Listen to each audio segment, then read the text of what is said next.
This is GarageKing here, and we have a 2005 Chrysler or Dodge Caravan coming in for engine coolant leak.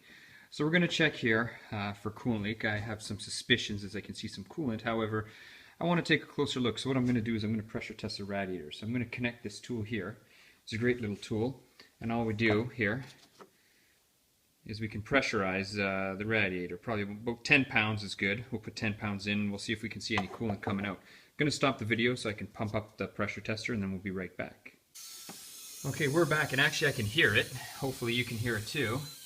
And if we're looking here, we can actually see where the intake manifold meets the cylinder head. You can actually see that little bubbling right there. And you should be able to see that. You can hear it. Let's get the video a little bit better. We can actually, let's see if we can see on this side. There we go. If we can get in there, they'll tell you. There you go. You can see it bubbling there. And I'm just going to back up so you can see exactly where it is. It's right at the intake manifold where it meets the cylinder head. Now, there may be a few more leaks, because if we look down here, we're going to look a little deeper. We're going to see that there's coolant down here as well. You can see there's a whole bunch of coolant down there. So what I want to do is I'm going to want to take a closer look to make sure we don't actually have cylinder head leakage and it's just the intake manifold. But what we're going to do is we're going to move over here. Down here we see the alternator. And now if I look down here, right down there I can see a puddle. Look straight down, I can see a puddle of coolant. And if we look there we can see some as well. Plus, if I look down here right at the alternator, if you want, I'm going to have to zoom in just a wee bit. But I can see, I'm going to turn my phone this way, and you can see right there, there we go. You can see there's some dry coolant right there on the bolt there for the back of the alternator. That orange just to the left of the cylinder head bolt, the orange you see, that's dry coolant. So we're going to back up again, and we can see there, it's quite wet there. So I'm not sure exactly where it's leaking. I know for sure the intake manifold, but we've got to do further investigation to make sure that their cylinder heads aren't leaking as well. Now we're just going to check the rear head. So I got my light set up so you guys will be able to see. I'm slowly poking down here. There we go. And there's the rear head. You can see where it hits the engine block. Let's get the light down here and get you guys a little bit better view. There you go. You can actually see there's words written on the block there. I think it was a used engine. You can take a look at the cylinder head there, and there's the orange again. You can see, I believe at this point it's just leaking really bad from the intake manifold. So I think what we're going to do is we're going to do the intake manifold and run it and see how she goes. Alright, so we've decided to do the intake manifold. So what we're going to do is we're going to just remove the air filter. We're going to remove those two bolts there, just holding the linkage to the throttle body. Disconnect the electrical, and then we're going to move this power steering reservoir here, and then the coil. Alright, I've taken off just the air cleaner basically. I've taken off the throttle cables. Right there, those two bolts. I've undone the two bolts there for the power steering pump reservoir. Taken off my vacuum hoses. Just wanted to show you guys here. These two bolts here for the EGR, you should take them off by hand. I was able to crack them free with just my tool here. Avoid air tools on that just so you don't damage the threads on those ones. Alright, now we're going to take off all the connectors for the throttle body and in the front. I want to show you there is actually three connectors present. One here is for the air filter. There's a second one here on a throttle body, and there's actually one underneath it for your throttle position sensor. So as you can see, get the light in there, there's actually three connectors, and they're kind of a little tricky to get off. Don't wiggle them too hard, don't break them. There's a tab right here, and what you have to do with the tab is you actually slide the tab back and then you squeeze. And it's kind of hard to see, but you'll get it. You can see there, I've squeezed the tab forward. This is how it is in the connected position. Then you slide this red thing back like this. There, it slid back, and then what you do is you just squeeze on top. There's a thing there. You'll be able to see. I'll try to get it like there. This piece there, I'm pointing with my thumb. You'll be squeezing on that. Undo those three, and then we'll continue on. Alright, now to get the power steering reservoir off, one thing I wanted to show you is you undo those two bolts, okay? And then there's you can't even see it from this side, but there is a nut in there. But how I'm going to show you guys this is I was able to get in from the back here, and you just got to loosen it. Once you loosen it, you have these two bolts undone and a nut holding it at the back. You just lift it up, you can pull it aside, and actually once you pull it aside, just like this, I'm going to get in there with the light, and you can see where it was being held. Right here.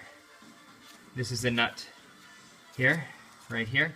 And actually the plastic piece, it just slides over there, and that's what holds it in place for these two things here. So it'll just go back, just in there like that, and then it pops on. And as you can see, just pops out, just like that. So that's how to get the power steering reservoir off. Now that the power reservoir is loose, as you can see, just loose, we can flip it around. We're going to take the coil off. So what we got to do is, however you feel comfortable, mark your wires. This is 2, 4, 6. These ones are labeled, so it's easy for me to remember. You can see little 2, 4, and 6. And this one on this side is 5, 1, and 3. And you want to make sure you get those right, or your car's not going to run right when it's done. So we're just going to pull these off, and you can just give them a twist like this, and they just come off pretty easily. And there's a view from this side. You can see it come off nice and easy. And then there's actually just two bolts. One is right there. I'm pointing to it right there. And the other one you can see on this side right there. We're going to take those off and then pop the coil off. Alright, now I've pushed the power steering reservoir out of the way. We've got the cables off here, the high tension cables for the spark plugs. There's actually a little connector there. You can see just right back there. We just unplugged that from the coil. And now we just have two bolts right there. That's going to be very easy to take out. We can just get our handy dandy air tool. And we're going to take those ones out. There's one is loosened off, just like that. We're going to take the other one off.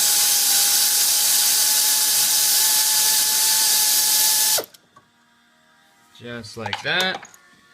Air tools help you big time if you have them. We're going to take our two nuts off, put them there, and then there's our coil. It's going to lift right off. Actually, I'll lift it with the other hand so you can see it, keep the light shining on it. It's probably a better angle for you guys.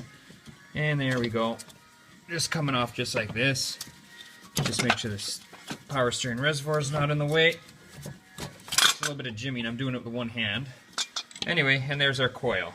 So coil is off. So we're going to put that to the side. And now, what we can do, keep that power steering reservoir out of the way. We're just going to lift this off, out of the way. It's the base of our coil there. And there, now we have a lot better access to the intake manifold. We're going to have to take this hose off, upper rad hose. There's a sensor over there. We're going to pop that off. And then we're going to be taking off the upper intake very shortly. Alright, now I've taken out all the bolts. There's 8 of them in total. 1, 2, 3, 4. 4 on the back side. There's actually a vacuum hose right underneath here. I'll reach in and show it to you guys. It's right here. It's connected to the bottom of the throttle body. So once all of that is, once all that's done, it's pretty much free. Watch when you wiggle it loose. I've already wiggled it loose so you don't lose your little gasket there. There's a gasket for the EGR valve. So now that this is free, I can just basically pull it out. So I'm going to lift it up, and I'm just going to pull it out. Just like that. And that's it. It's out. And then we got the rest to start on.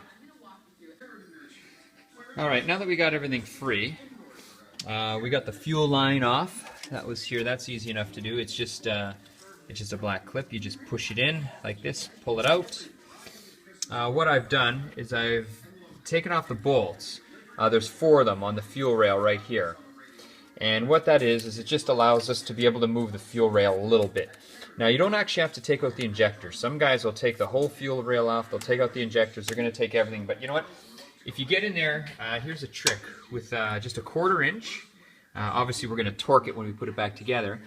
But you can actually get in to all the bolts. I'm going to put the light there, and you can see there's a bolt. There's a bolt right there. So once we get inside here, we're going to get into this bolt here, and you can actually see, there, I'm on it right there.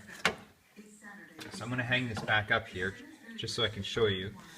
So here's a bolt right here, here's a bolt right here. I can come from the back in here. There's a bolt right there. You'll see my socket there. It goes. It's right there. So you can actually get on all of them with just a 1/4 inch. 3/8 is a little tight because you're going to be hitting the injectors, but with 1/4 inch you can get it. So we're going to take out all the bolts. Alright, so we have everything undone here. We have all the electrical connections here undone. All the wires are undone. I've taken the bolts out. Lower radiator hose over here has been taken off. So that's taken off. And actually, as you can see, the intake just popped free. So we'll back up a bit. And then what I'm going to do is I'm going to lift the whole intake manifold out here. So right here, we're going to just get in here.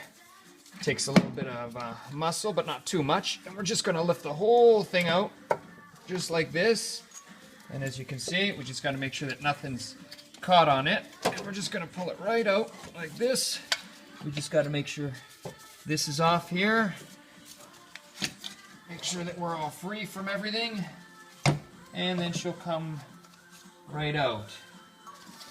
And actually we got one more hose on. Okay, so I got to take one more hose off, and it's a heater hose. I didn't realize, I forgot right on this side. And basically then I'll just disconnect it, and there she's off. Alright, so I've swiveled the intake back. I just wanted to give you guys a close look at what it actually was hanging on there for a second, and it's just that hose right there, just a heater hose. So I'll just undo that clip. That's the only thing holding it on, and then I'm going to lift it right out.